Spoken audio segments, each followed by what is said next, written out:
So friends, welcome back to my YouTube channel learn science. आज हम Oxford new science in everyday life class 7 का chapter number 11 start करने जा रहे हैं, जो कि है रिप्रोडक्शन इन प्लांट्स। ओके, अभी तक हम 10 चैप्टर कंप्लीट कर चुके हैं। Explanation plus question answers plus exercise के साथ हमने एक एक चीज कंप्लीट की है, एक एक चीज कवर की है, और मैंने सभी का लिंक जो है वो डिस्क्रिप्शन में दिया हुआ है। आप जाकर के आपको जो चैप्टर पढ़ना हो आप जाकर के पढ़ लीजिए। ओके, आज जो हम स्टार्ट करेंगे वो है chapter number 11 reproduction in plants. मैंने चैप्टर स्टार्ट करने से पहले मैं आपको ये थोड़ी सी बात बता दूं कि ये जो आपको प्रेजेंटेशन दिखाई दे रही है, ये आपकी सेम एज बुक ही है। कुछ थोड़ी सी बहुत मैंने चेंजिंग की है ताकि आपको जो है अच्छे से समझ में आए। ओके, तो आप बिल्कुल भी कंफ्यूज मत होइएगा कि मैम ने ऐसे कर दिया और मैम ने हमारी बुक पढ़ानी छोड़ दी। ऐसा नहीं है, आपकी सेम एज जिस तरीके से आपकी बुक में जैसा लिखा हुआ है सेम टू सेम वैसा ही है। ओके, तो आपको कंफ्यूज होने की बिल्कुल भी जरूरत नहीं है। चलिए स्टार्ट करते हैं आज का चैप्टर रिप्रोडक्शन इन प्लांट्स। आज हम पढ़ने वाले हैं कि प्लांट्स में रिप्रोडक्शन कैसे होता है। देखिए, कोई भी लिविंग थिंग है तो उसका जो अल्टीमेट मकसद होता है, उसकी जीवन का जो उसका मकसद होता है वो क्या होता है? Successfully feeding and breeding. दो मकसद है कि वो अच्छे से पेट भर भोजन खा ले और उसके बाद खाने के बाद वो अपनी जो जनरेशन है उसको मतलब आगे वो उसको जो है बढ़ा ले। ठीक है, अपनी जनरेशन को आगे बढ़ाना उसका मकसद होता है। तो कोई भी लिविंग ऑर्गेनिज्म, चाहे एनिमल की बात कर लें चाहे प्लांट्स की बात कर लें, हर एक का यही मकसद है। प्लांट्स भी ऐसे ही करते हैं। और एनिमल्स की बात करें तो यूनिसेलुलर एनिमल्स से लेकर के प्रोटोजोआ से लेकर के प्राइमेट्स तक जितने भी जानवर हैं सभी के सभी जो हैं वो रिप्रोडक्शन करते हैं। तो हमारा जो चैप्टर है वो है रिप्रोडक्शन इन प्लांट्स।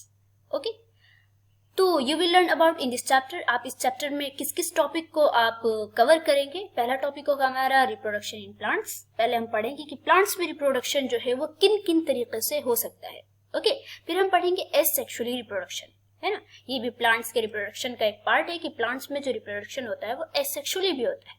फिर होगा हमारा वेजिटेटिव रिप्रोडक्शन, ठीक है, यानी ये भी प्लांट्स के एक रिप्रोडक्शन का पार्ट हो गया। फिर होगा हमारा सेक्सुअली रिप्रोडक्शन। बहुत सारे प्लांट्स सेक्सुअली रिप्रोडक्शन भी करते हैं। ओके, और हमारा फिफ्थ वाला टॉपिक होगा सीड डिस्पर्जन।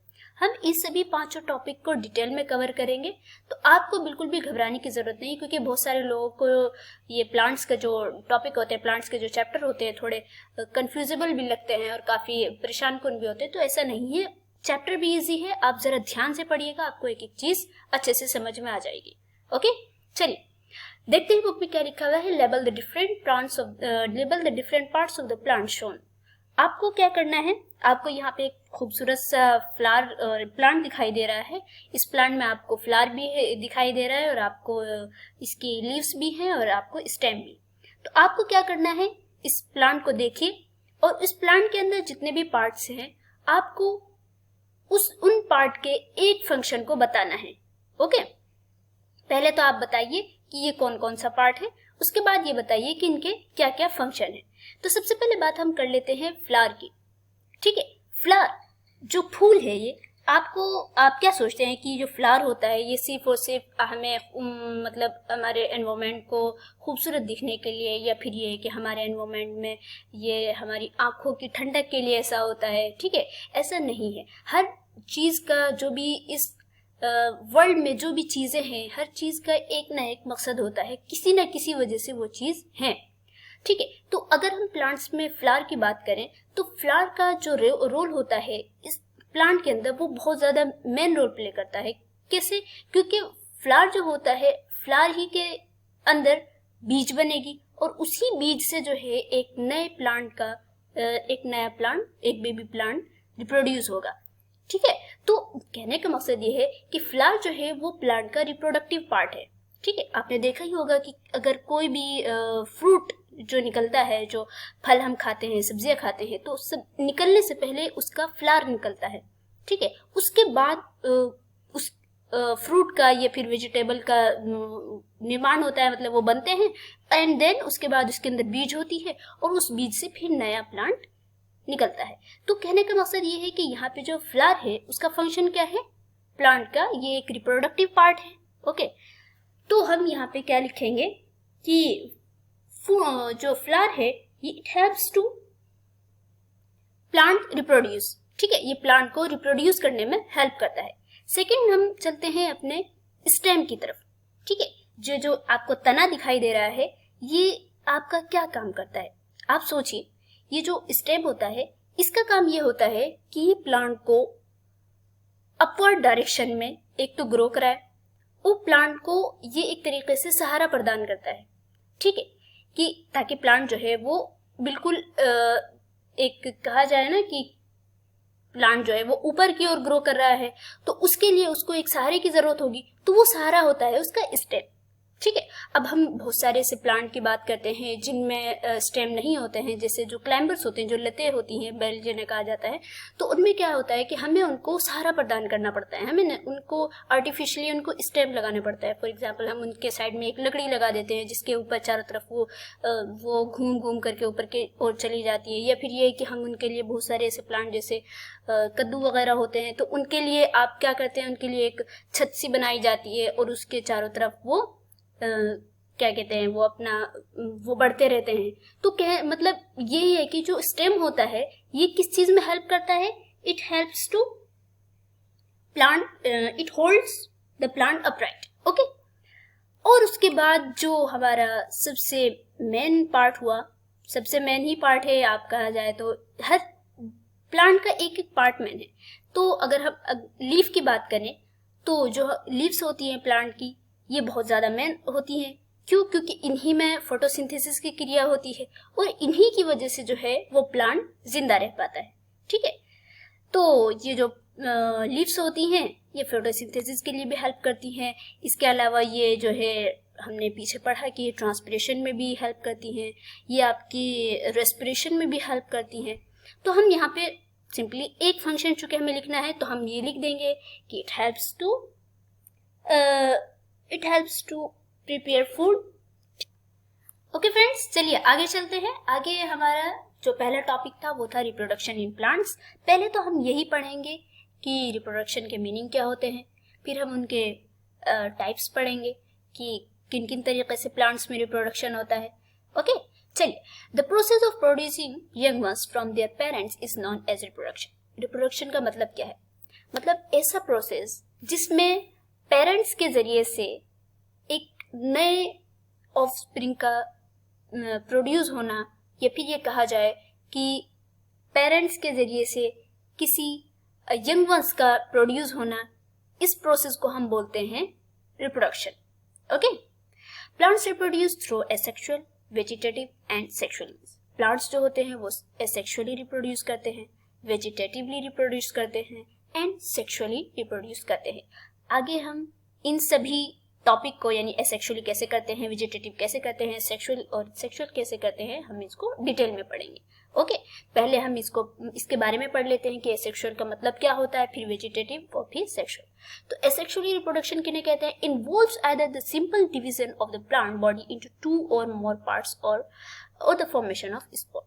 एसेक्सुअली रिप्रोडक्शन में होता क्या है कि जो प्लांट की बॉडी होती है ना, उसमें सिंपली डिवीजन होता है, मतलब वो जो है डिवाइड कर जाती है उनकी बॉडी, या तो 2 पार्ट में डिवाइड कर जाएगी, या ये कि 2 से ज्यादा भी पार्ट में डिवाइड कर सकती है, या फिर ये है कि उनमें स्पोर्स के फॉर्मेशन होते हैं और उन्हीं स्पोर्स के फॉर्मेशन के जरिए से नए प्लांट ग्रो करता है। Okay, a new plant body is form from a single parent.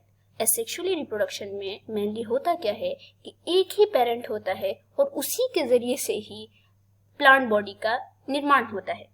Okay, हमने देखा है कि रिप्रोडक्शन में नॉर्मली होता क्या है कि एक मेल गैमेट होता है, एक फीमेल गैमेट होता है, दोनों फ्यूज करते हैं और इसके बाद जाइगोट का निर्माण होता है और फिर जो है एक नए ऑफस्प्रिंग का जो है निर्माण होता है। लेकिन एसेक्सुअल रिप्रोडक्शन में क्या होता है कि सिर्फ एक ही सिंगल इसमें भाग लेता है, एक ही पेरेंट होता है और उसी के जरिए से जो है एक नए प्लांट बॉडी का निर्माण होता है। This happens under favourable conditions. और ऐसा नहीं है कि ये एनी टाइम ही ऐसा होता है, बल्कि इसके लिए कुछ कंडीशंस, कुछ फेवरेबल कंडीशंस का होना जरूरी है। ओके, आगे चलते हैं। आगे हमारा है वेजिटेटिव रिप्रोडक्शन। ये क्या होता है, is also a type of reproduction in which a cell, tissue और part of an organ of a plant develops into a new organism। Vegetative जो रिप्रोडक्शन होते हैं इसमें ये होता है कि जो प्लांट बॉडी है उसका कोई एक सेल या उसका कोई टिश्यू या उसका कोई ऑर्गन, वो क्या होता है, वो खुद ब खुद डेवलप करने लगता है। वो डेवलप किया और एक टाइम ऐसा होता है कि वो अपने प्लांट बॉडी से, अपने पेरेंट्स से, वो जो है वहीं से वो डेवलप करते करते वो एक नए ऑर्गेनिज्म में पूरा का पूरा एक प्लांट बन जाता है। और उसके अंदर फिर उसके मतलब वो एक पूरा प्लांट बन गया और उसके अंदर जो एक पूरे डेवलप प्लांट में जो एक प्रक्रिया होती है वो उसके अंदर होती है। ओके, इसको भी आगे हम डिटेल में पढ़ेंगे, आपको ये बात अच्छे से समझ में आ जाएगी। और सेक्सुअल रिप्रोडक्शन का क्या होता है, takes place by the formation of seeds, यानी ये जो है इसके अंदर सीड्स का निर्माण होता है। It involves two parents in the fusion of male and female reproductive cells called gametes to form a single cell called the zygote. इसके अंदर क्या होता है कि 2 पेरेंट्स होते हैं। ओके, एक मेल होता है, एक फीमेल होता है। उनके जो रिप्रोडक्टिव सेल्स हैं जिन्हें हम गैमेट्स कहते हैं, तो वो क्या कहते हैं, वो आपस में मिलते हैं और वो फ्यूज करते हैं। फ्यूज करने के बाद एक सिंगल सेल का निर्माण होता है जिसे हम जाइगोट कहते हैं। उसी जाइगोट के जरिए से आगे एक नए प्लांट का, एक नए ऑफस्प्रिंग का, एक नए यंग वंश का जो है वो निर्माण होता है। Okay, let us understand this process in detail. तो चलिए आइए इन प्रोसेस को हम एक एक करके डिटेल में पढ़ते हैं।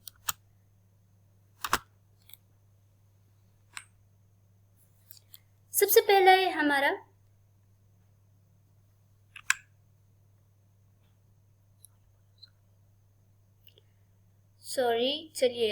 ओके, सबसे पहला है हमारा एसेक्सुअली रिप्रोडक्शन।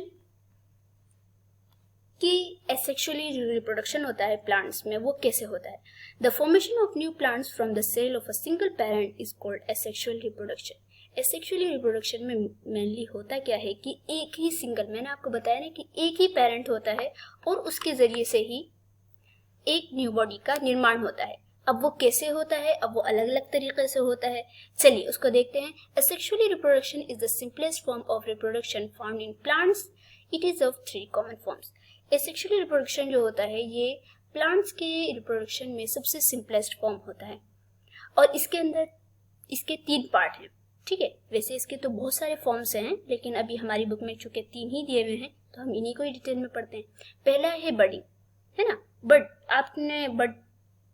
आप बड के मीनिंग जानते हैं। बड के मीनिंग क्या होते हैं, बड के मीनिंग होते हैं कली के, जो किसी प्लांट में जब वो फूल निकलता है, फूल से पहले क्या होती है, कली होती है उसकी। ठीक है, तो सेम एज इस जो ये रिप्रोडक्शन होता है इसके अंदर भी क्या होता है कि पहले उस बॉडी में एक बर्ड की तरह निकलता है, वो एक बर्ड की तरह उसके अंदर से, वहां से वो रिप्रोड्यूस होने स्टार्ट कर देता है। फिर वो बर्ड बड़ी होती है और उसके बाद वो खुद एक जो है बड़े से, मतलब एक वो पेरेंट बन जाती है। ओके, फिर होगा हमारा फ्रेगमेंटेशन, है ना। फ्रेगमेंटेशन का मतलब ये है कि वो जो प्लांट बॉडी है वो 2 भागों में टूट जाएगी या 2 से ज्यादा भागों में टूट जाएगी और उसके बाद वो अलग अलग जितने भी उसके पार्ट होंगे वो सभी पार्ट जो है वो एक बिल्कुल 2 या 2 से ज्यादा भागों में बढ़ जाएगी और हर भाग जो होगा उसका वो एक नया प्लांट बन जाएगा। उसके बाद आता है हमारा स्पोर फॉर्मेशन, है ना। बहुत सारे प्लांट्स जो होंगे वो स्पोर बनाते हैं और वो स्पोर्स जो है वो फेवरेबल कंडीशंस में वो ब्रस्ट करते हैं, मतलब जिसमें वो रहते हैं स्पोर सेक में, वहां पे वो ब्रस्ट करते हैं फेवरेबल कंडीशंस में। और ब्रस्ट करने के बाद उनके अंदर से स्पोर्स निकलते हैं और फिर वो सॉइल में गिरते हैं और सॉइल में गिरने के बाद जो है वहां से एक नए प्लांट का निर्माण होता है। ओके, चलिए पहले हम पढ़ते हैं बडिंग के बारे में। बडिंग में मेनली होता क्या है, microscopic organism such as yeast reproduce asexually by budding. अगर आपने यीस्ट का नाम सुना होगा, और ये माइक्रोस्कोपिक ऑर्गेनिज्म होता है, मतलब वैसा ऑर्गेनिज्म जिसे आप जो है माइक्रोस्कोप से ही देख सकते हैं, आप अपनी नेक्ड आई से नहीं देख सकते। ओके, अगर आप यीस्ट की बात करें तो इसके अंदर जो रिप्रोडक्शन होता है तो वो एक तो एसेक्सुअली होता है और एसेक्सुअली रिप्रोडक्शन के अंदर भी बडिंग के जरिए से होता है। ठीक है, कैसे होता है, in this process a small bulb like cellular outgrowth called bud. इस प्रोसेस में क्या होता है कि अगर जैसे कोई पेरेंट है, देखिए आप जैसे इसको आप यीस्ट का एक पेरेंट को देखें तो इसके अंदर देखिए एक बर्ड लाइक सेलुलर आउटग्रोथ हो रही है ना, क्या कहते हैं, कली की तरह एक छोटा सा जो है सेलुलर आउटग्रोथ हो रही है, इसके अंदर छोटी सी ग्रोथ हो रही है। उसके बाद ये क्या होगा, ये जो है इंक्रीज करता रहेगा, इस साइज में इंक्रीज करता रहेगा, इंक्रीज करता रहेगा। देखिए ये आपको दिखाया जा रहा है कि कैसे ये इंक्रीज कर रहे हैं। इंक्रीज करने के बाद ये देखिए आप इनके न्यूक्लियस भी इंक्रीज कर, मतलब न्यूक्लियस भी डिवाइड होते रहे, और डिवाइड होकर के ये दो अलग अलग, मतलब ये सेपरेट हो गए, और इनके जो है ये एक अलग ही, दो अलग अलग यीस्ट बन गए। ओके, तो इसके अंदर नॉर्मली देखिए बहुत ही आसान है ये, मतलब आपको कहा भी गया कि एसेक्सुअल रिप्रोडक्शन जो है वो प्लांट्स का सबसे सिंपलेस्ट फॉर्म है। इसमें क्या हुआ, एक बर्ड निकली, वो बर्ड इंक्रीज करती रही करती रही करती रही, और उसके बाद जो है वो एक, जब वो अपने पूरे फुल साइज में आ गई और फुल साइज मतलब वो पूरा पेरेंट बन गई, उसके बाद जो है वो दोनों अलग अलग हो गए और इस तरीके से रिप्रोडक्शन हो गया। ओके, तो एक तो आपने यीस्ट में देख लिया, बट इसके अलावा एक और प्लांट देखा जाए उसमें, ये देखिए, ये आप देखिए हाइड्रा। ये हाइड्रा जो होता है ना, इसके अंदर भी सेम प्रोसेस ये होता है। ये हाइड्रा आपको एनिमल है, इसके अंदर भी बर्डिंग के जरिए से रिप्रोडक्शन होता है। आप देखिए ये इसके अंदर ये एक बर्ड है, ये आपके निकला इसके पेरेंट बॉडी से, ठीक है। अब ये इंक्रीज कर रहा है, ये इंक्रीज किया, ठीक है, ये इंक्रीज करता रहा। आप यहाँ देखिए कितना ज्यादा इंक्रीज, कितना बड़ा हो गया, इंक्रीज करते करते करते करते ये देखिए ये फिर अपनी पेरेंट बॉडी से सेपरेट हो गया, और ये इसका एक न्यू एनिमल जो है वो बन गया। ओके, देखने में आपको लग रहा है कि ये प्लांट जैसा लग रहा है, लेकिन ये एनिमल है, ये फ्रेश वाटर में रहता है। आगे जब हम हायर क्लासेस में जाएंगे, हम इसके बारे में डिटेल में पढ़ेंगे, बहुत ही इंपॉर्टेंट है, आप इसका नाम याद रखिएगा कि हाइड्रा एक एनिमल है। ओके, आगे हमारी जो है ये एक एक्टिविटी दी गई है। इस एक्टिविटी के जरिए से हमें देखना है कि यीस्ट में बर्डिंग कैसे होती है।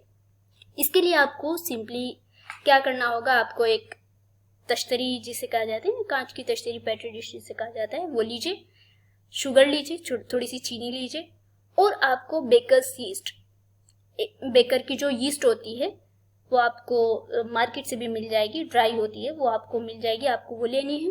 थोड़ा सा गर्म पानी लेना है और आपको एक मैग्नीफाइंग ग्लास लेना है। अब क्या करना है, आपको जो है वो उस जो पेट्री डिश है उसके अंदर आपको गर्म पानी लीजिए, उसके अंदर थोड़ी सी चीनी मिला दीजिए, और उस चीनी के अंदर जो है आप ड्राई यीस्ट को डाल दीजिए। उसके बाद क्या करिए, आप उसको जो है आप उसको फिर ऑब्जर्व कीजिए। जब आप उसको देखेंगे तो आप देखेंगे कि जब गर्म पानी और जो शुगर है वो डिजोल्व हो गए, जब वो घुल जाएंगे अच्छे से, और जो उसके अंदर यीस्ट जो आपने डाला है, ड्राई यीस्ट, और तो वो जो है जब गर्म पानी और शुगर मिल जाएगा तो जो यीस्ट होगा वो उसके सेल एक्टिव हो जाएंगे और वो बबल्स बनाने शुरू कर देगी, ठीक है। और उस बबल्स बनाने के जब वो एक्टिव होंगे तो आपको थोड़ी सी उसके अंदर से एक अलग सी स्मेल भी आएगी।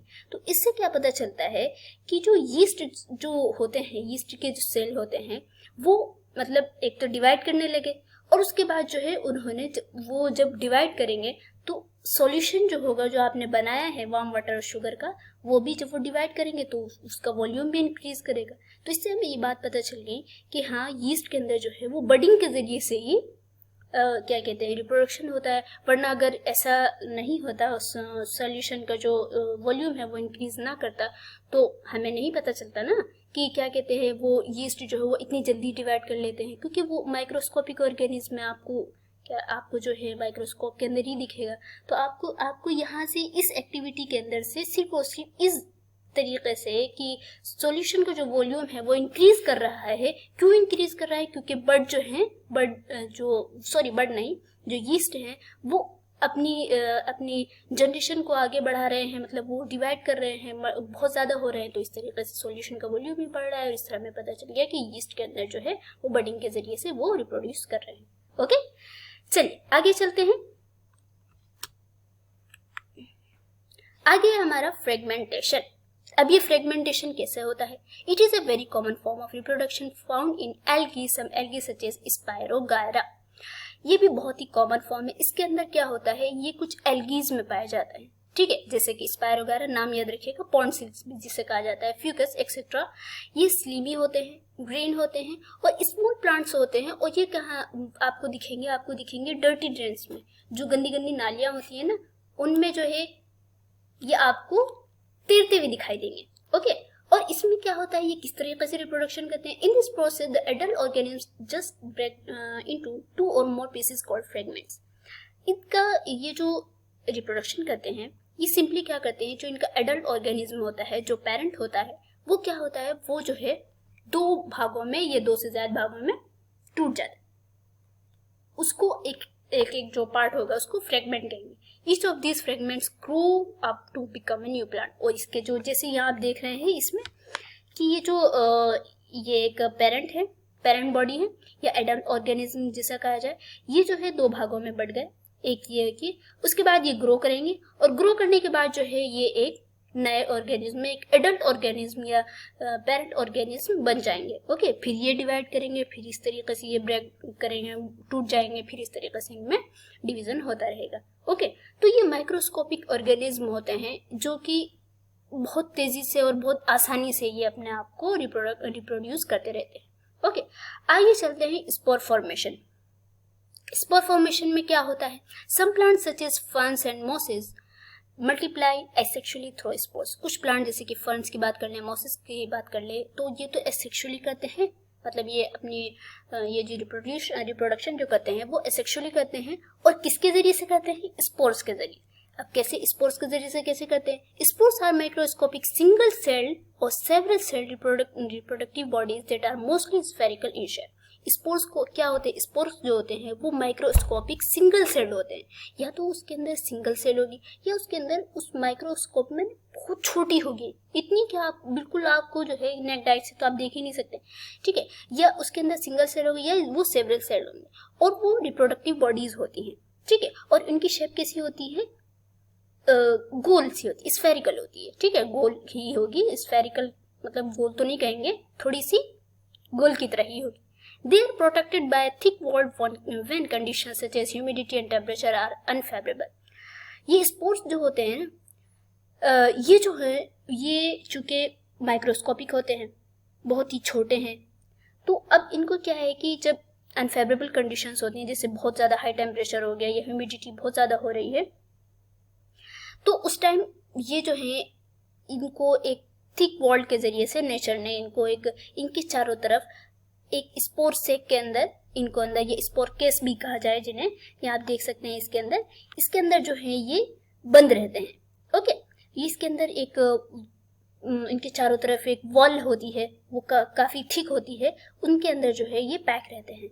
और जब इनकी फेवरेबल कंडीशंस आती हैं तो उसके बाद ये ब्रस्ट करते हैं, ब्रस्ट करने के बाद इनके अंदर से वो स्पोर्स जो है वो बाहर निकलते हैं, और जब वो बाहर निकलते हैं तो वो स्पोर्स कहाँ जाएंगे, वो आपकी मिट्टी में गिरेंगे, और जब वो मिट्टी में गिरेंगे तो वो क्योंकि एक पूरी एक सेल है, रिप्रोडक्टिव सेल है वो, तो वो एक रिप्रोडक्टिव वो मिट्टी में गिरेंगे, वहाँ पे इनको जो है जितनी चीज़ें, क्योंकि जो मिट्टी होती है उसके अंदर तो एक एक चीज़ होती है प्लांट को ग्रो करने के लिए, ठीक है, तो उसके अंदर ह्यूमस भी है, सब कुछ है उसके अंदर, ठीक है, तो वो प्लांट जो है वो स्पोर्स गिरा वहाँ पे, वो सेल है तो वो ग्रो करने लगती है, और इस तरीके से इनकी जो जनरेशन है वो आगे बढ़ती है, इस तरीके से रिप्रोडक्शन करते हैं। ओके, बहुत ही सिंपल है ये। तो what's the condition for germination are favourable, जब इनकी जर्मिनेशन करने की जनरेट करने के आगे जब कंडीशंस वो फेवरेबल होती हैं, these spores burst out of the thick wall, तो ये जो स्पोर्स होते हैं ये थिक वॉल से ब्रस्ट कर जाते हैं, मतलब थिक वॉल ब्रस्ट कर जाती है इनकी, और वो बाहर निकल आते हैं, start multiplying and grow into a new plants.